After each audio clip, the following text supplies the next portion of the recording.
Jóvenes, ¿cómo están? Muy buenas tardes. Tenemos que estar felices y contentos este día porque estamos culminando el segundo bimestre del ciclo 2020. Entonces, a pesar de los problemas, a pesar de todo lo que está pasando del COVID-19, estamos dando clases, estamos superándonos, estamos echándole ganas para poder eh, salir adelante este año y esta gran crisis que estamos viviendo. Entonces, de esa manera ya vamos culminando el segundo bimestre, vamos poniendo su zona. Esta es la última clase que vamos a dar, esta es la clase número 10. Vamos a hablar hoy el último tema y quiero comentarles que el día de mañana vamos a estar haciendo el repaso final de todos los temas que hemos dado. Entonces, de esa manera vamos a empezar a dar inicio con esta última clase. Sin antes, como siempre en todas las clases, empezamos siempre con la fecha, ¿verdad? ¿Alguien sabe qué fecha es hoy? 27. Hoy es 27 de mayo del 2020. Bueno, siempre empezamos con la fecha. Y luego de eso, seguimos con la retroalimentación. Entonces, a ver, si alguien se acuerda, ¿qué fue lo que vimos en el curso pasado? Vimos que cómo se diferenciaba el territorio de Guatemala, ¿verdad? Vimos cómo estaba constituido el territorio de Guatemala, que era de distintas regiones, región norte, región suroccidente, ¿verdad? Habíamos hablado de eso. Cómo se constituía eh, la región nororiente, cómo estaba constituido cada departamento y cómo podíamos ubicarlos geográficamente. Eso fue lo que vimos en el curso pasado, en el curso de los temas pasados. Pero ahora vamos a enfocarnos en ver un nuevo tema, ¿sí? Siempre vamos a empezar con ánimos y con ganas. Ah, pero se nos olvidaba una frase, ¿verdad? Una frase motivacional, siempre empezamos con eso. Y ahora lo vamos a hacer como siempre, con un pensamiento de uno de los mejores eh, presidentes que ha tenido Guatemala durante todo el siglo XX. Y él es Jacobo Arbenz. Entonces, aquí tengo yo una frase. Jacobo Arbenz, con la toma de posesión de 1951, dijo esta frase: jamás en la historia de América un país tan pequeño ha sido sometido a una presión tan grande. Hoy puedo decir que tanto éxito ha triunfado la razón de un pequeño pueblo sobre la razón de los grandes intereses fincados en nuestro país. Esta fue la frase que Jacobo Arbenz dijo en la toma de posesión de 1951. Y Jacobo Arbenz ha sido el mejor presidente de Guatemala porque, como lo hemos visto siempre, ha sido de los pocos que se ha atrevido a ponérsela al frente a Estados Unidos. Tal vez el único presidente que no le ha tenido miedo a las políticas intervencionistas de Estados Unidos. Y por eso fue que vimos que fue derrocado en 1954 con la ayuda de personas traidoras, ¿sí? Entonces quiero que les quede ese mensaje de reflexión para que iniciemos y veamos cómo es que Estados Unidos ha influido durante todo el siglo XX y siglo XXI sobre Guatemala. En el curso antepasado vimos cómo Estados Unidos había derrocado a Arbenz. Ahora vamos a ver cómo influyó en el 2005 para que instaurara el Tratado de Libre Comercio. Pero ahí ya no habían presidentes valientes. Ahí lo que habían eran gobernantes corruptos que se vendieron a Estados Unidos. Pero eso lo vamos a ver poco a poco, ¿sí?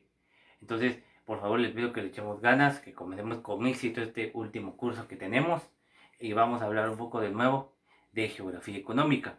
Entonces, para empezar, vamos a dar inicio con el primer tema. Y el primer tema es, como lo podemos observar aquí, por favor, el primer tema es problemas socioeconómicos de Guatemala. A ver, toda la clase me puede repetir cómo se llama el primer tema.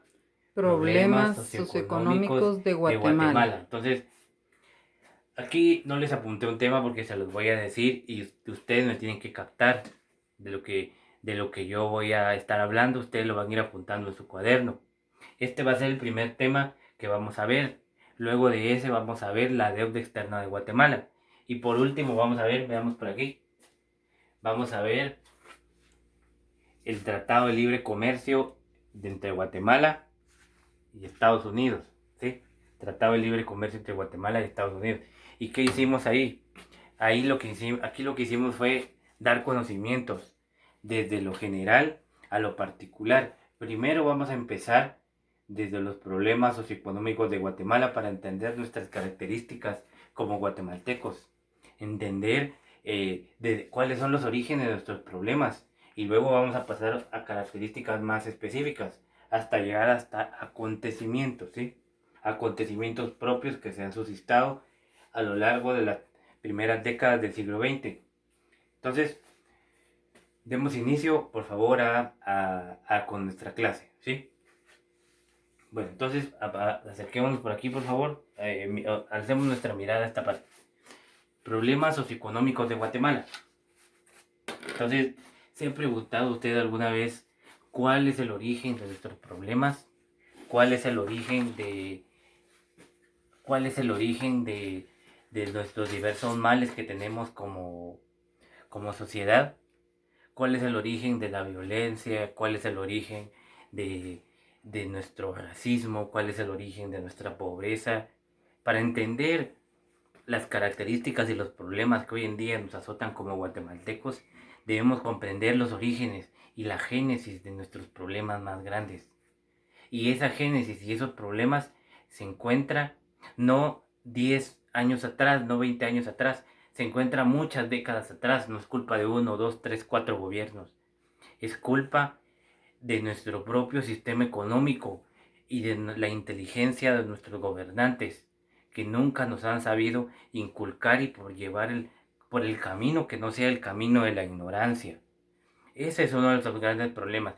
No me voy a remitir este día a, a irme 10 años, 10, 15 años atrás, porque sabe una cosa, si yo quisiera encontrar el análisis de los problemas de Guatemala, tendría que irme 560 años atrás aproximadamente, cuando los españoles vinieron a Guatemala. Pero ese va a ser un curso que yo les voy a estar dando en otra ocasión, en otro bimestre, ¿sí? Voy a hacer un tema que voy a estar tocando aparte. Pero para empezar por nuestros problemas, podemos empezar, como ya lo había dicho, desde inicios del siglo XX, cuando el neoliberalismo vendió los capitales nacionales de Guatemala. A ver, ¿alguien se acuerda de Álvaro Arzú? ¿Se acuerda? Sí, sí, ¿Se acuerda? profe. ¿Qué hizo? ¿Qué fue lo que hizo él? ¿Vendió qué cosa?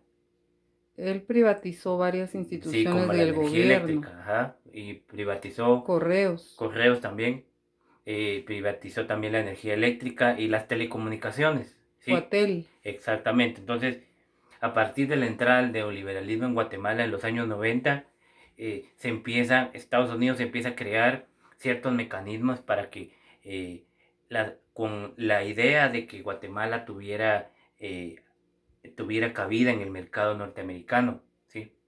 Pero nuestros problemas, como les digo, nuestros problemas económicos no terminaron con la firma de la paz, sino que continuaron existiendo. No se eliminó la pobreza bajo el gobierno de Arzú, que es donde nos vamos a partir ahora, ¿verdad? Entonces, miremos aquí. Nuestros problemas socioeconómicos más grandes se derivan de qué cosa. De la Aquí, pobreza. aquí podemos ver un cuadro sinóptico. Esto se llama un cuadro sinóptico, ¿sí? Se derivan de la pobreza. ¿Y por qué la pobreza? Porque los gobiernos de este país no han sabido tener políticas inteligentes que beneficien a las grandes mayorías de Guatemala, ¿sí? Eso que no se le olvide, porque eso se lo voy a preguntar en el examen, ¿sí? Y es ahorita que vamos a terminar el primer curso, el segundo bimestre, usted lo tiene que tener muy en cuenta. No ha habido gobiernos durante más de 70 años que beneficien a las grandes mayorías, que den empleo a las grandes masas, que, que le den vida de nuevo a la educación pública y que no la privaticen, ¿sí? Y la pobreza, observe aquí, la pobreza que se debe a la corrupción. Entonces le voy a explicar qué es la corrupción. La corrupción es un término que se ha puesto muy de moda, sobre todo en el 2015, que eso ya hablaremos más adelante. Pero Los gobiernos desde Álvaro Arzú hasta donde nos encontramos hasta el momento, y eso que no se le olvide, se han dedicado a saquear, las arcas del Estado, ¿sí? Han malversado los fondos, han tergiversado los fondos y los han mandado a sus propias familias. Entonces, la corrupción es un término que usted debe ver hoy en día, porque es un término que los jóvenes están comprendiendo y que tienen que ir analizando. Esa corrupción de no dar el presupuesto adecuado y de invertirlo para organizaciones, para empresas de otro lado y para invertirlo en ministerios, en otros ministerios. ¿Cuál creen ustedes que es el ministerio en donde más se ha invertido presupuesto? En el de En el gobernación. Ministerio de Gobernación y en el Ejército, ¿sí? Eso es lo que preocupa más a los gobernantes hoy en día, en invertir en el ejército y en la seguridad, y no invertir en educación, y desviar los fondos, como les dije. Entonces, ¿qué deriva la corrupción? ¿Sí? Aquí no le puse yo esta parte, pero le voy a poner una línea.